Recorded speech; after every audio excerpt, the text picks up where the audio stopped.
Lorsque vous remarquez dans votre famille qu'il n'y a qu'une seule personne qui réussit, il n'y a qu'une seule personne qui brille, il va payer la scolarité des uns, il va payer les mariages des autres, il va financer les funérailles des uns, la maternité des autres. Ce sont ces portes d'accès-là qui permettent à ceux qu'ils aient suffisamment assez d'énergie pour briller.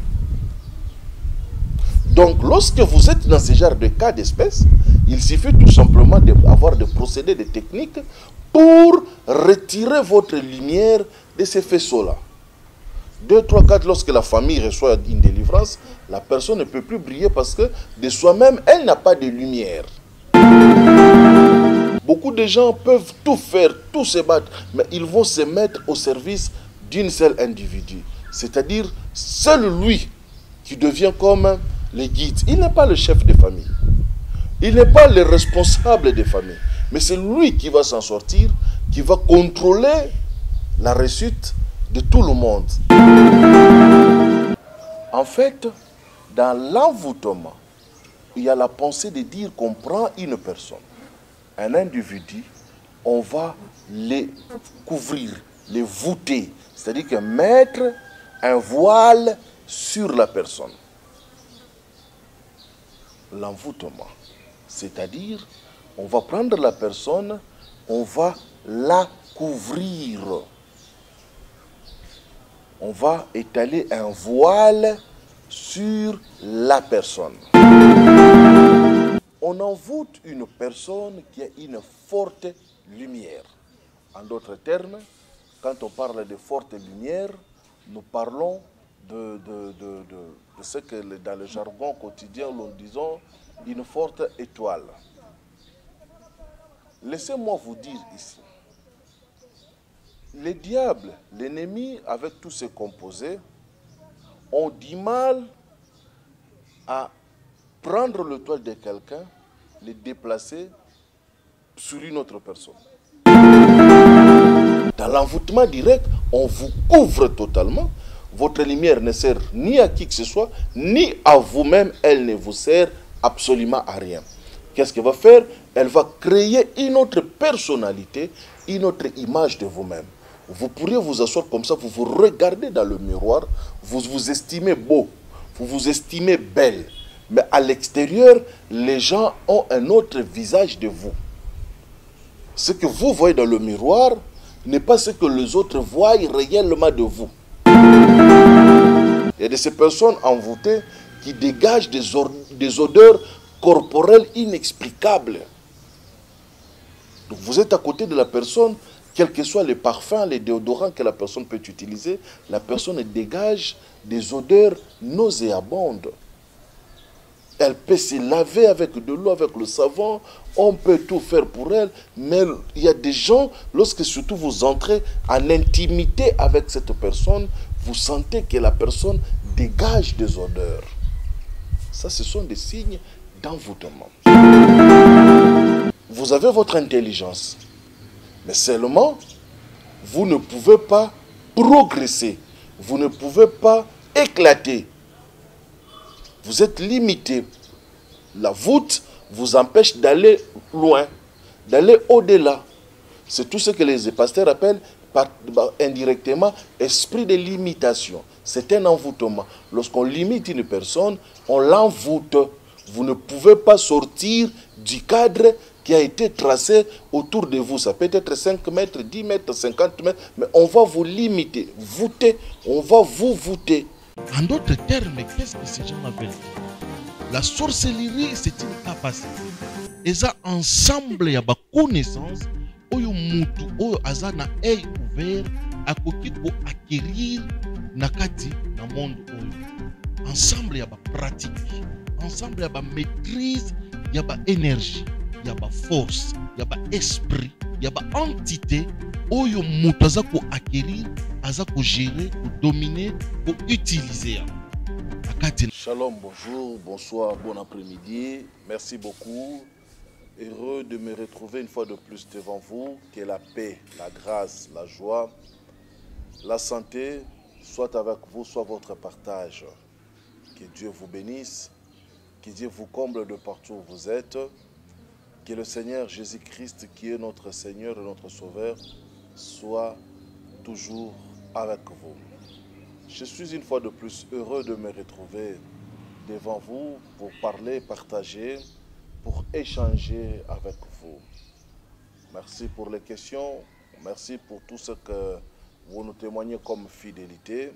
Une fois de plus, abonnez-vous, activez la cloche de notification, partagez et cela serait une très bonne chose.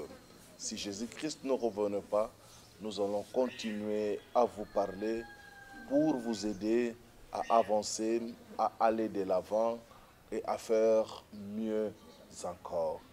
Que Dieu vous comble. Laissez-moi au jour d'aujourd'hui ouvrir un nouveau chapitre, donner une nouvelle option, une nouvelle lecture de choses spirituelles. Et je crois que cela sera vraiment important pour tout un chacun de nous. Lorsque je commençais à parler sur ces séries d'enseignements, je dis le monde spirituel s'asseye sur 3 manipulations principales qui font de telle sorte que les gens subissent les influences. Je parlais sur la possession, je parlais sur l'envoûtement et je parlais sur le sortilège ou les sorts.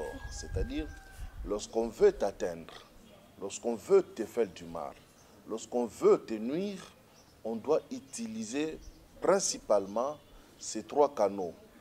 Effectivement, il y en a d'autres. Effectivement, il y en a plusieurs.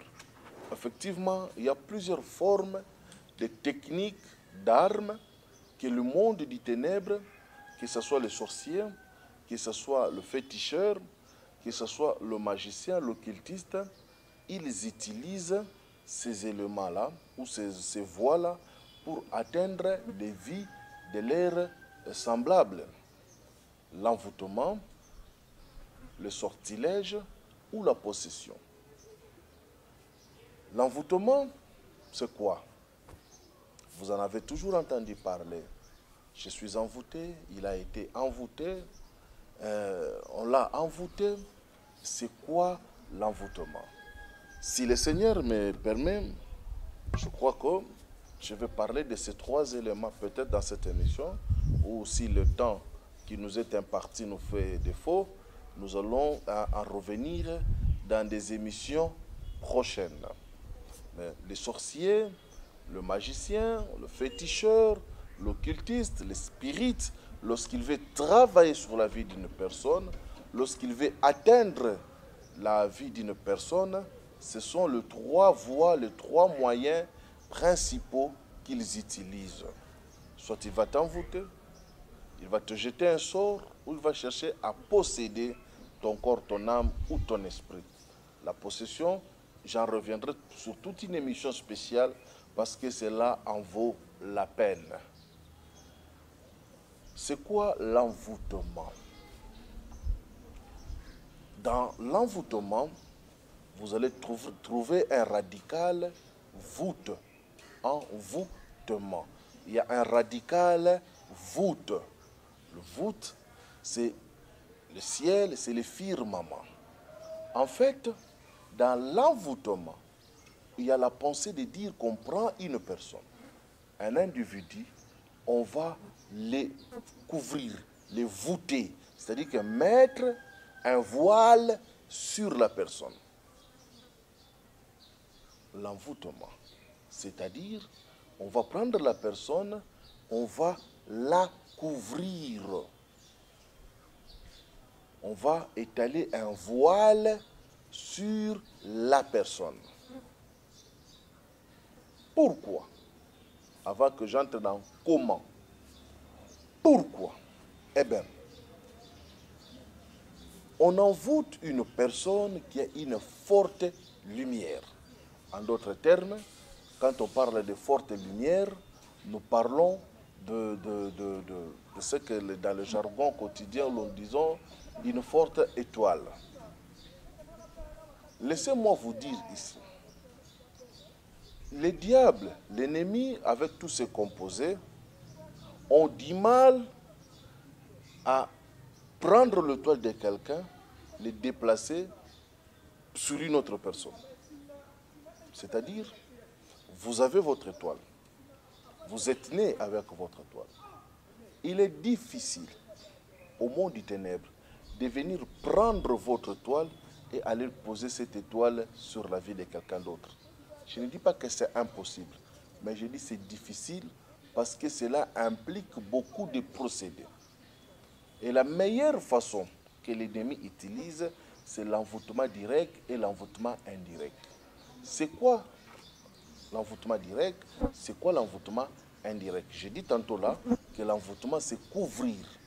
C'est-à-dire qu'on va prendre une personne qui a une forte lumière, qui a une forte étoile, on va couvrir cela pour l'empêcher de briller, pour l'empêcher d'éclairer. Jésus va dire quelque part, le Seigneur va dire, on n'allume pas une lumière pour la mettre sous la table. Elle doit être sur une table afin qu'elle éclaire tout le monde.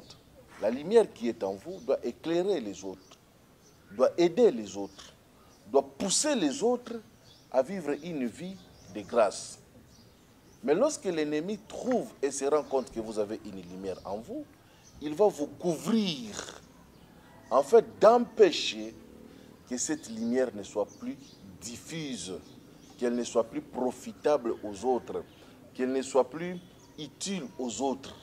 Et lorsqu'on vous couvre comme ça, comme on prend une nappe, on prend une couverture, on vous couvre, cela crée un ténèbre, ou plutôt de ténèbres. Vous ne pouvez plus briller. Lorsqu'une personne ne brille pas, la personne va commencer à avoir un manque d'attraction. Et lorsqu'il n'y a pas d'attraction, on ne peut pas faire grand-chose dans la vie. Le but de la lumière, de l'étoile, en dehors de toutes ces différentes définitions, explications que l'on nous donne, elle parvient à attirer vers nous les bonnes choses, pour ne pas dire de la chance. J'avance. Donc, on va vous couvrir pour vous empêcher à ce que votre lumière vous serve vous-même et sert les autres. Et l'ennemi, des fois, il est dans l'incapacité d'enlever cette lumière et d'aller la déposer dans la vie d'une autre personne, parce que chaque personne a sa lumière. Voilà, comme ça, il va utiliser les envoûtements directs et les envoûtements indirects. Donc, les directs, il vous couvre totalement, elle n'est de personne d'autre, et vous restez dans le noir. Les envoûtements indirects, c'est-à-dire, au lieu de vous couvrir, ils vont prendre votre lumière, ils vont l'orienter sur quelqu'un d'autre. Et votre lumière sera braquée sur quelqu'un d'autre, comme un réseau, un faisceau. Voilà. Ça va être braqué sur quelqu'un d'autre. Lorsqu'on braque cette lumière sur quelqu'un d'autre, c'est la personne qui va émerger d'avec votre lumière. On peut se rendre compte quand les gens partent, par exemple, dire ils s'en vont chez des féticheurs, ils s'en vont chez des pratiquants pour avoir la chance, pour qu'on nettoie leur étoile, pour qu'on puisse le propulser, pour qu'ils deviennent visibles, qu'ils puissent avoir de l'attraction, du succès. En soi, on se dit, lorsqu'on constate, parce qu'il y a des gens aussi qui ont leur propre lumière, on peut booster leur propre lumière. Mais lorsqu'on se rend compte que vous n'avez pas de lumière en vous, brillante ou forte, qui n'ont pas un grand rayonnement, parce que tous, nous ne brillons pas de la même manière. Souvenez-vous-en, il y a un verset dans le livre de Daniel, au 12e chapitre, qui dit que nous ne brillons pas tous de la même manière. Les uns comme les étoiles, les autres comme la lune, les autres comme le soleil, les autres comme la clarté de la journée. Nous n'avons pas tous le même degré de lumière de la spiritualité. L'apôtre Paul, dans 1 Corinthiens 15, va aller plus loin. Il va dire que, outre est la lumière des étoiles, outre est la lumière de la lune, du soleil, ainsi de suite, il va même dire, même une étoile diffère d'une autre étoile en éclat. Donc, quel que soit ce que vous êtes, quel que soit ce que nous sommes, nous n'avons pas le même degré de rayonnement, nous n'avons pas le même degré de lumière. Tu peux avoir une étoile, je peux avoir une étoile, nous pouvons tous avoir des étoiles ou être des étoiles, mais chaque étoile va briller à sa manière et à sa façon, avec une autre portée. C'est ce qui fait que les gens peuvent naître d'une même famille et ne pas avoir le même destin. Au jour d'aujourd'hui, je ne vais pas parler sur les causes qui poussent à ce que les destins des uns soient glorieux et que les destins des autres soient moins glorieux. Mais seulement, je voudrais vous fixer en vous disant que nous ne pouvons pas tous briller et avoir un même rayonnement. Rayonnement, c'est aussi le champ d'action dans lequel votre étoile va s'étendre.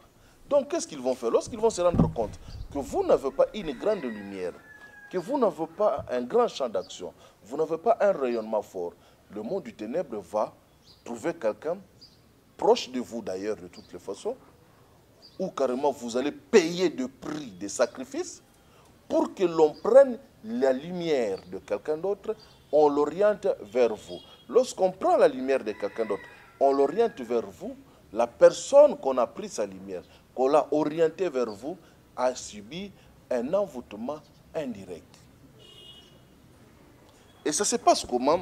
Et ça se passe lorsqu'on prend une lumière, on la braque sur quelqu'un d'autre, la personne va éclore et va travailler avec votre lumière. C'est ce qui se passe dans des familles qui, un homme a de l'argent, est friqué, il a le moyen, il va avoir, et on va vous dire que non, il a eu ce moyen en utilisant les étoiles des autres. On fait comment? On va prendre vos lumières, on va les orienter vers lui. En ce moment-là, vos lumières ne sont pas parties. Vos lumières ne sont pas perdues. Il suffit tout simplement, par des procédés techniques spirituels, la prière, la délivrance, que l'on déconnecte ces faisceaux-là qui orientaient vos lumières vers lui. Et la quasi-totalité des gens qu'on a pris leur lumière, qu'on a orienté vers quelqu'un, c'est fait sciemment dans la famille. C'est pourquoi vous avez vu, je commençais par introduire sur les fétiches, sur la sorcellerie. Pourquoi? Parce que ce genre de personnes le font sciemment. Vous êtes ici d'une famille où les gens étaient pauvres. On va aller voir quelqu'un dans les traditions, par nos ancêtres, ils vont dire, nous voudrions qu'une personne brille dans la famille. On va prendre les charges, les lumières des autres, on va l'orienter vers lui. Lorsque la personne meurt, on va recadrer cette lumière vers une autre personne. C'est comme ça, vous allez voir dans certaines familles, beaucoup de gens peuvent étudier, des gens peuvent être intelligents, une seule personne va briller. Beaucoup de gens peuvent tout faire, tout se battre, mais ils vont se mettre au service d'une seule individu. C'est-à-dire, seul lui qui devient comme le guide. Il n'est pas le chef de famille. Il n'est pas le responsable des familles. Mais c'est lui qui va s'en sortir, qui va contrôler la réussite de tout le monde. Ça, quand vous remarquez ça dans votre famille, cela veut dire qu'on a pris vos lumières, on les a orientées vers une personne. Et souvent, cela a des délais. Les gens qui ont brillé, remarquez dans votre famille, lorsque vous avez des gens qui brillent ou qui ont eu à briller, ils ont un délai. Et le délai, c'est entre 10 et 20. Le plus tard, c'est 25 ans. Après 25 ans, ces gens-là doivent tomber en faillite pour qu'une nouvelle personne s'élève et brille. Lorsque vous remarquez dans votre famille qu'il n'y a qu'une seule personne qui réussit, il n'y a qu'une seule personne qui brille, il va payer la scolarité des uns, il va payer les mariages des autres, il va financer les funérailles des uns, la maternité des autres. Ce sont ces portes d'accès-là qui permettent à ceux qu'ils aient suffisamment assez d'énergie pour briller. Donc, lorsque vous êtes dans ce genre de cas d'espèce, il suffit tout simplement d'avoir des procédés, des techniques pour retirer votre lumière de ces faisceaux-là. 2, 3, 4, lorsque la famille reçoit une délivrance, la personne ne peut plus briller parce que de soi-même, elle n'a pas de lumière. Ça, c'est l'envoûtement indirect. Dans l'envoûtement direct, on vous couvre totalement. Votre lumière ne sert ni à qui que ce soit, ni à vous-même. Elle ne vous sert absolument à rien. Qu'est-ce qu'elle va faire? Elle va créer une autre personnalité, une autre image de vous-même. Vous pourriez vous asseoir comme ça, vous vous regardez dans le miroir, vous vous estimez beau, vous vous estimez belle. Mais à l'extérieur, les gens ont un autre visage de vous. Ce que vous voyez dans le miroir n'est pas ce que les autres voient réellement de vous. Il y a de ces personnes, lorsqu'on envoûte comme ça sa lumière, la personne reste dans le noir, ça crée de la dépression. Je ne parle pas de la folie, la dépression. La dépression va s'en sortir, ça va s'en suivre. Pourquoi? Parce que la personne va cumuler un bon nombre d'échecs. Échecs à l'école, échecs dans l'amour, échecs dans le travail, échecs en relation, échecs dans le finance. Et le cumul de tous ces échecs vont créer une dépression. Pourquoi? Parce que la personne estime, elle se sent capable, forte, intelligente, mais ne parvient pas à se défaire. La personne va commencer à sentir comme au-dessus de lui, il y a un plafond, il y a une limite, et la personne va sentir au-dessus d'elle, comme s'il y avait un béton qu'elle ne peut pas percer ou transpercer. Et tout ce que la personne va faire va se limiter à ça. Et vous allez voir une personne belle se retrouver dans un foyer. Une personne intelligente se retrouver en train de faire un job qui ne cadre pas avec son intelligence. Vous allez voir des gens qui étaient capables de résoudre pour nous des exercices mathématiques ne pas s'en sortir dans la vie. Des gens qui étaient capables de répondre à toutes les questions ne pas réussir dans la vie. Quelqu'un qui était beau lorsqu'il grandissait, à un moment donné, il perd toute la beauté. Et des fois, cela commence dès le bas âge. Il y a des gens, il y a des mamans qui ont pleuré en regardant leur enfant. Elle dit, mais je ne sais pas si on m'a changé d'enfant. Je ne sais pas qu'est-ce qui s'est passé dans la vie de cet enfant. Un enfant qui est né avec un autre visage. La maman aimait apprécier son enfant. Et avec le temps, vous avez eu l'impression comme si le visage de votre enfant a changé. Donc, dans l'envoûtement, les choses de la personne sont intactes, mais seulement elles sont étouffées. La personne ne peut pas progresser, la personne ne peut pas s'en servir. Cela peut servir quelqu'un d'autre. Cela peut aider quelqu'un d'autre. Cela peut propulser quelqu'un d'autre, mais soi-même, ça ne vous aidera pas. Et j'ai parlé, vous allez commencer à sentir les oppressions, vous allez commencer à voir que les gens ont un autre regard de vous. Les gens ont une autre lecture de vous-même. Il y a de ces personnes envoûtées qui dégagent des odeurs corporelles inexplicables. Donc vous êtes à côté de la personne, quels que soient les parfums, les déodorants que la personne peut utiliser, la personne dégage des odeurs nauséabondes.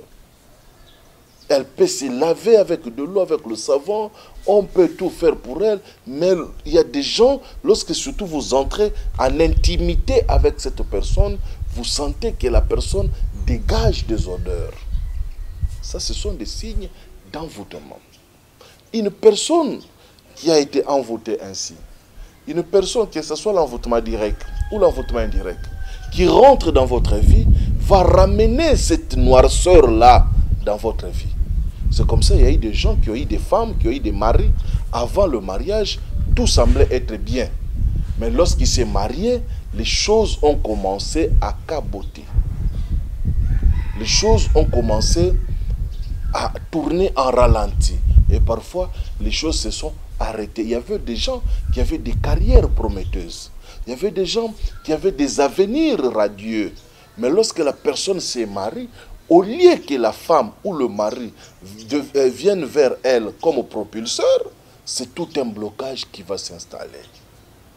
Et la personne va accumuler des difficultés sur difficultés, et les retards vont s'en suivre. Je disais à quelqu'un hier pendant un débat, je lui disais, le diable sait qu'il préfère dévorer dans la vie d'une personne, c'est le temps. Il sait que nous n'avons pas beaucoup de temps sur la terre. Quand vous vivez 80 ans, 90 ans, vous vivez 100 ans, apparemment, vous pensez beaucoup vivre. Mais dans le domaine spirituel, c'est rien du tout.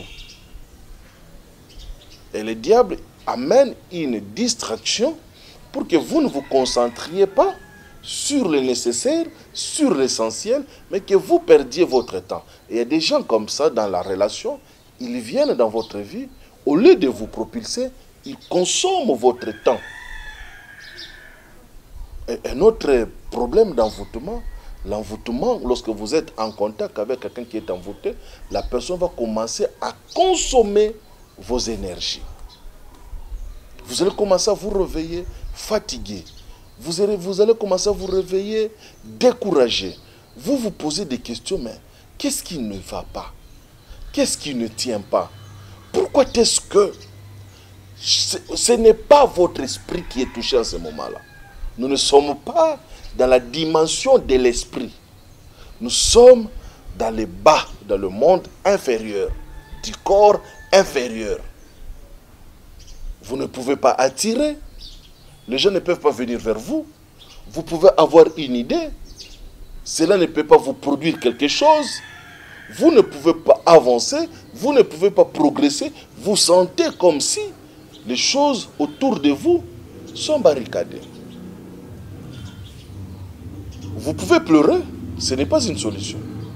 Et c'est là d'ailleurs même que les gens qui sont dans l'envoûtement, qui prennent conscience qu'il y a des limites autour d'elles, vont commencer à passer du temps à pleurer, à se lamenter, à se tourmenter. Et cela est bénéfique pour le monde du ténèbre. Donc j'essaie un peu de balayer vite fait. Chacun de nous, avec sa sagesse, avec son intelligence, va essayer d'en creuser un peu plus profond et de comprendre. L'envoûtement n'est pas une possession. Par contre, une possession, c'est avoir un esprit en soi qui va gérer, diriger, commander. Mais avec l'envoûtement, vous avez vos facultés. Vous avez votre intelligence. Mais seulement, vous ne pouvez pas progresser. Vous ne pouvez pas éclater. Vous êtes limité. La voûte vous empêche d'aller loin, d'aller au-delà. C'est tout ce que les pasteurs appellent indirectement esprit de limitation. C'est un envoûtement. Lorsqu'on limite une personne, on l'envoûte. Vous ne pouvez pas sortir du cadre qui a été tracé autour de vous. Ça peut être 5 mètres, 10 mètres, 50 mètres, mais on va vous limiter, voûter, on va vous voûter. Hein? La voûte va être autour de vous. Et cette voûte est difficile. Pourquoi? Voilà pourquoi les gens qui sont envoûtés, leur délivrance devient compliquée. Parce qu'il faut une force extérieure qui doit venir casser ces périmètres-là. Effectivement, le travail de l'intérieur, c'est vous-même qui devrez le faire. C'est là où j'enseigne toujours à mes amis, je leur dis, il y a dans chaque pratique, il y a une part de responsabilité. Vous avez votre part de responsabilité. Le pasteur, l'homme de Dieu, le frère, le guide, le maître qui vous suit a sa part de responsabilité. L'Éternel Dieu Tout-Puissant a aussi sa part de responsabilité. Dieu ne prendra pas sa part de responsabilité et vous la confie. Vous ne prendrez pas votre part de responsabilité et la confier à Dieu. L'homme de Dieu ne prendra pas sa part et vous la confiez. Non. Chacun doit jouer sa partition. Et parmi les partitions que vous devrez jouer, ici j'ouvre maintenant, comment est-ce que tu peux commencer à amorcer la procédure de briser l'envoûtement autour de toi? D'abord, il faut identifier la source de l'envoûtement. 1. Elle est sorcellérique. Elle est de nature fétichiste plutôt. Elle est de nature magie, occultisme ou spiritisme. Tu dois découvrir d'abord la source de cet envoûtement-là. Voilà pourquoi j'ai parlé sur la sorcellerie. Je suis en train de parler sur le fétiche et puis je vais aborder sur la magie pour que vous devrez comprendre. C'est comme un ennemi qui est dans l'eau. Vous n'allez pas utiliser les armes que vous employez pour l'ennemi de l'air pour quelqu'un qui est dans l'eau. Chaque nature ou chaque dimension, chaque domaine a ses armes précises à elle, a ses méthodes. C'est comme ça que vous allez voir. On a amené à Jésus des aveugles. Mais Jésus n'a pas guéri tous les aveugles de la même manière. Ils étaient tous aveugles. Les uns étaient guéris par la parole. Les autres ont été guéris par des services sacerdotaux. Il prend la terre, il mélange, il applique sur les yeux de l'aveugle. Il prend ses mains, il impose sur les yeux de l'aveugle. À quelqu'un va lui dire, va, ta foi t'a sauvé. Les méthodes ont été différentes, mais c'était pratiquement le même cas. L'aveugle, ils étaient tous aveugles, mais les méthodes ont été différentes. Dans la spiritualité, vous devrez avoir cette largesse-là de dire, que les méthodes sont différentes. Un seul Dieu qui est multidimensionnel, qui est pluridisciplinaire. Donc Dieu n'est pas appelé, il n'est pas obligé d'agir de la même manière. Dieu n'est pas comme un médecin. Non, 5 personnes qui souffrent du palu, on vous donne tous de la quinine. Non. À celui-ci, on peut lui donner de la quinine, à l'autre, on peut lui dire bois des serments de l'eau, à l'autre, c'est-à-dire que vous devrez avoir dans votre champ de lecture, dans votre champ de compréhension, que Dieu agit de différentes manières. Dès que vous optez, vous mettez cette optique dans votre pensée, vous êtes dans une bonne lancée. C'est-à-dire que pour celui-là que Dieu a délivré par la prière, par la parole, cela ne veut pas dire nécessairement que les autres envoûtés le seront ainsi. Donc vous devrez croire dans la puissance de Dieu. Ce sont des travaux internes de vous-même. Croire dans la puissance de Dieu. Atteindre la dimension de comprendre que Dieu est multisystème. Découvrez maintenant de quelle est l'origine de cet envoûtement. Secondo, posez-vous la question de savoir le pourquoi de cet envoûtement. Le diable ne fait rien sans intérêt. Le diable ne fait rien sans intérêt. Que ce soit l'envoûtement, la possession, le sort, tout ce que l'ennemi fait dans la vie d'une personne, il y a intérêt. Et ce monde dans lequel nous vivons, il n'y a que des intérêts. Si Dieu ne trouve pas l'intérêt dans votre délivrance, eh bien, il ne va pas vous délivrer. Ça, là, ça choque, mais c'est la vérité. Sinon, tout le monde allait être délivré. Déjà, il y a une conditionnalité, je peux dire quoi? Une conditionnalité fondamentale. Pour être sauvé, il faut croire. Vous ne croyez pas, vous ne serez jamais sauvé. Quel que soit ce que vous êtes, quel que soit ce que vous faites, quelle que soit votre bonté, quelle que soit votre générosité, la condition fondamentale d'abord, c'est de croire. Celui qui croira sera sauvé. Donc vous voyez que vous êtes obligé de croire.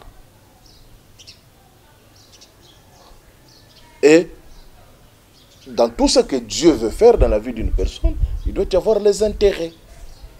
L'ennemi, quand il est venu bloquer votre lumière, il veut que vous demeuriez ainsi, que vous soyez une âme perdue. Peut-être il avait vu, il s'est rendu compte que en vous laissant, vous allez éclore, vous allez aider les gens. Voilà pourquoi, lorsque vous cherchez la délivrance, ça c'est un conseil que je donne à tout le monde.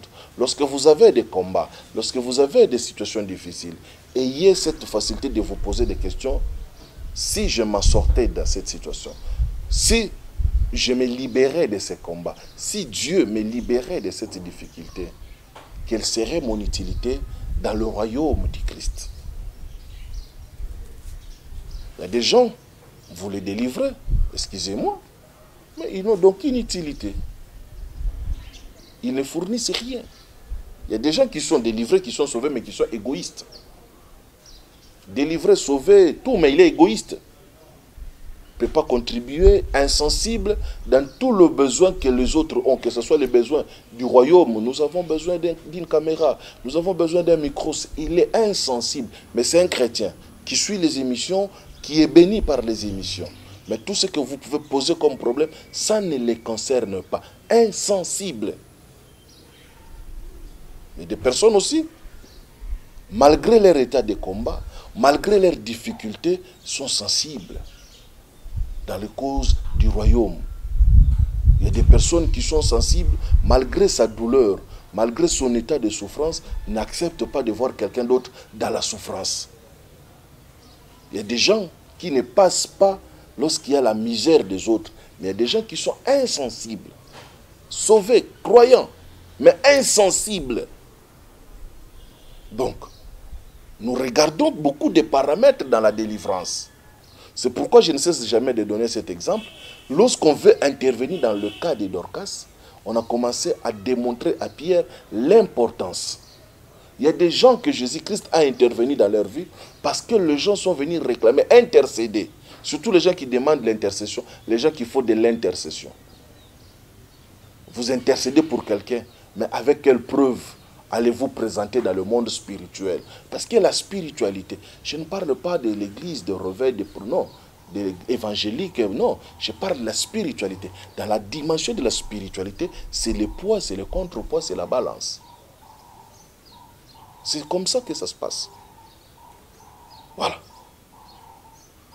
Vous avez étudié avec l'argent d'un grand frère, d'un oncle, d'un parent.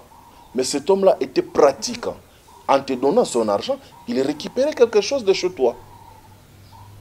Il récupérait quelque chose de chez toi. Tu as fini tes études avec distinction, grande mention, mais tu ne parviens pas à émerger. Pourquoi? Parce que lui, il récupérait ce que tu allais bouffer plus tard. Tu les as bouffés aujourd'hui. Beaucoup de gens ont déjà bouffé leur futur dans le passé, sans pour autant le savoir. Ça n'est arrivé avec Ésaü. En donnant la nourriture à Jacob, Ésaü venait de manger son futur, d'hypothéquer son futur. Et beaucoup de gens l'ont fait. C'est pourquoi j'exhorte les gens. Ne prenez pas tout le cadeau. N'amenez pas vos enfants à devenir des demandeurs. C'est la période des vacances. Va chez tel oncle, quand tu vas finir les vacances, on va te ramener avec un sac, avec des cahiers. Non, laissez-les faire. Si l'oncle a le moyen, qu'il le fasse avec sa propre volonté. Et non en allant, en créant des situations, va demander, ne demandez pas. Quelqu'un peut vous remettre de l'argent, c'est tout votre futur, votre avenir que vous avez hypothéqué. Déjà, beaucoup de gens dans nos familles, leur avenir a été hypothéqué par des pratiques ancestrales. Vous croyez en Christ, vous acceptez Jésus-Christ comme Seigneur et Sauveur, mais lorsque vous sentez cette cage-là, cette voûte autour de vous, acceptez qu'on vous aide. Maintenant, je vais donner des techniques simples, élémentaires, qui peuvent commencer à vous dégager. C'est comme je le disais, quelqu'un m'a appelé, que Dieu te bénisse abondamment. Quelqu'un m'a appelé, m'a dit, vous avez enseigné quelque chose qui m'a bousculé un peu dans ma tête.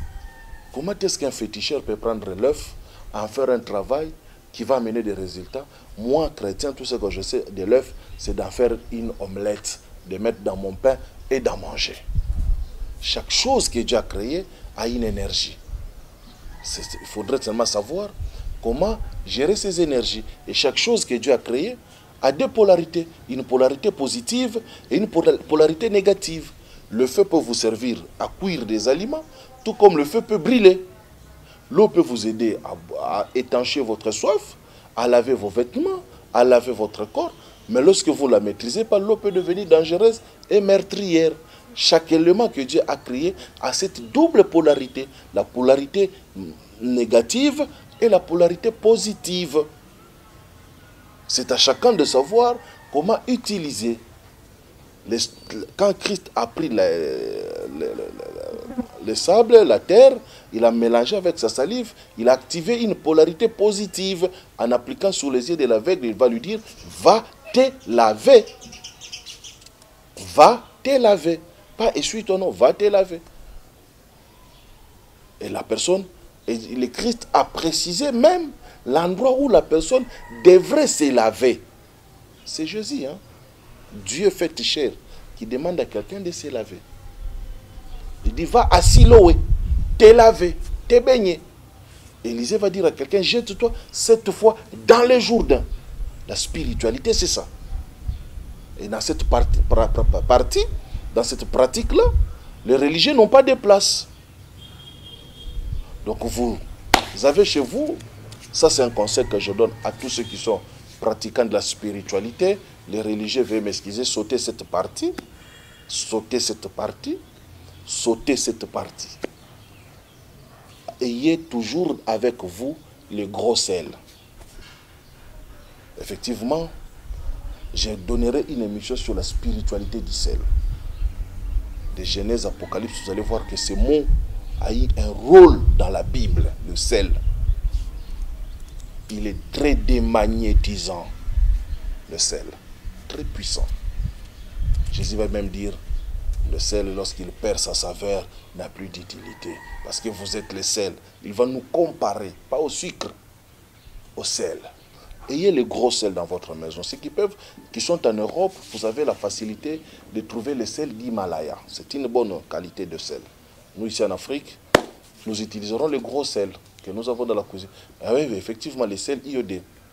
Et ceux qui peuvent aller plus loin peuvent trouver les sels qu'on appelle les sels GEM. G-E-M-M-E. Les sels GEM, c'est la première étape. Vous pouvez vous procurer ces sels-là. Ayez toujours ces gros sels-là. Si vous n'avez pas les sels d'Himalaya, vous n'avez pas les sels GEM, trouvez les gros sels que vous pouvez acheter n'importe où. Vous pouvez l'acheter.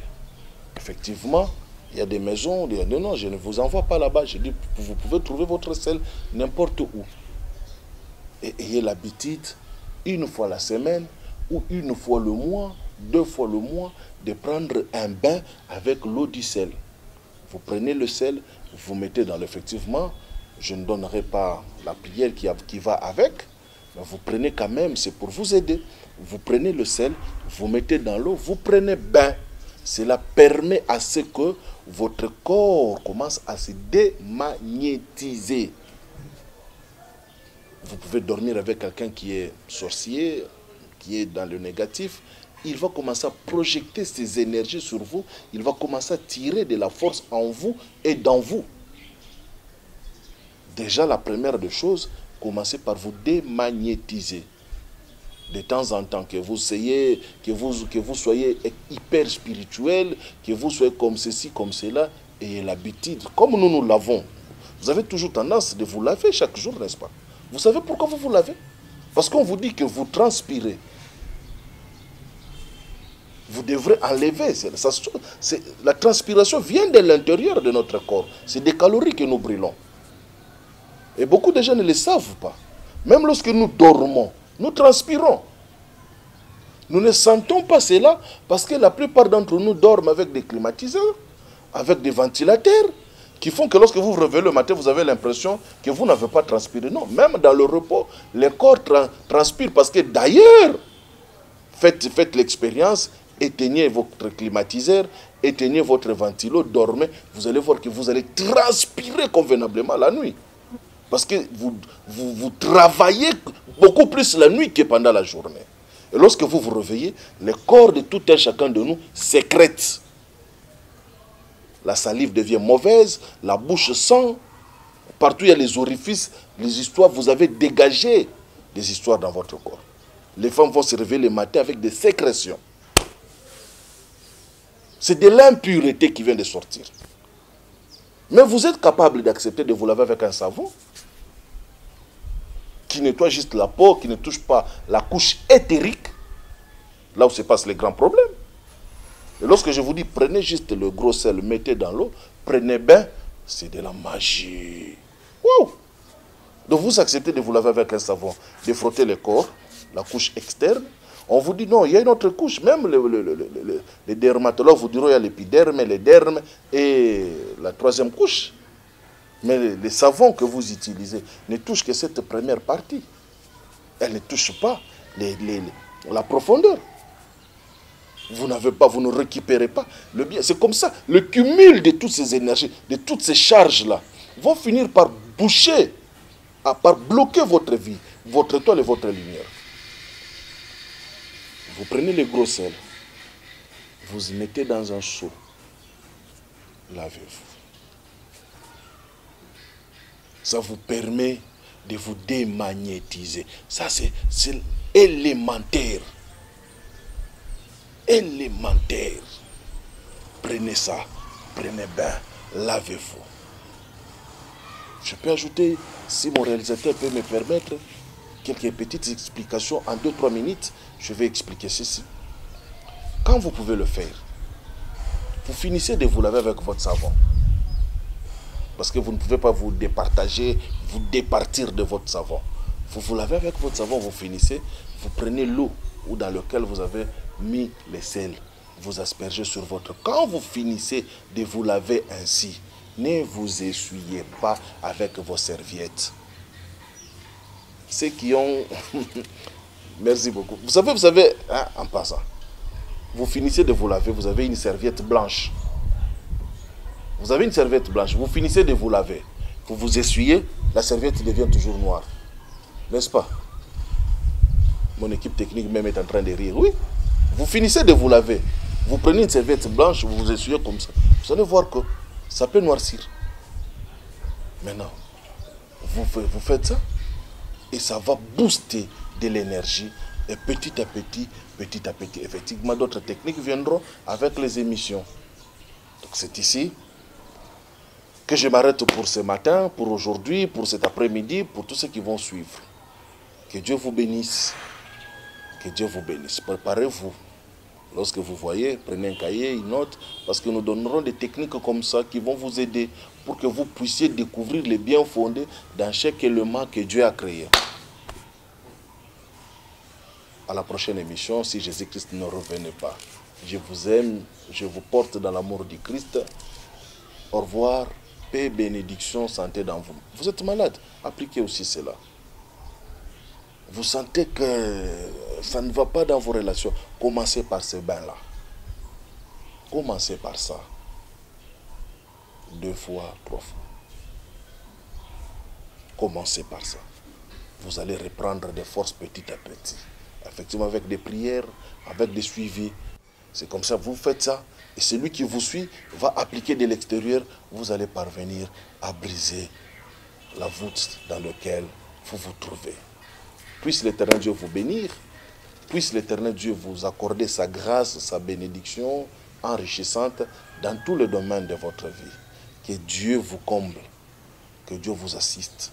Que Dieu vous donne l'intelligence de comprendre ces choses afin que vous avanciez encore un peu plus. Shalom dans votre vie. En d'autres termes, qu'est-ce que ces gens appellent? La sorcellerie, c'est une capacité. Et ça, ensemble, il y a une connaissance.